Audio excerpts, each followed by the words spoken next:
राष्ट्रीय शैक्षणिक धोरण, चौथा दिवस, सांस्कृतिक कार्यक्रम, नगर परिषद उर्दू माध्यमिक विद्यालय अंजनगांव सुरजी।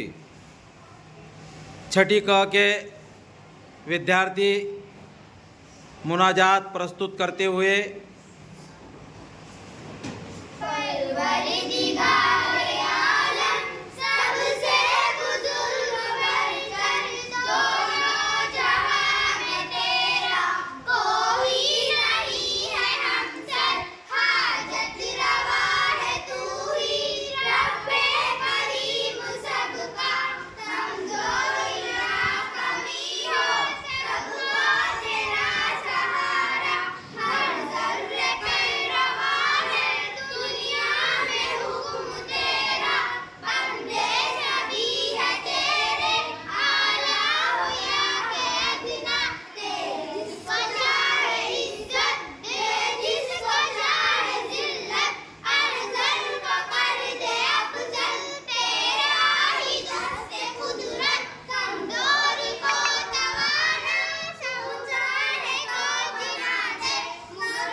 three claps go.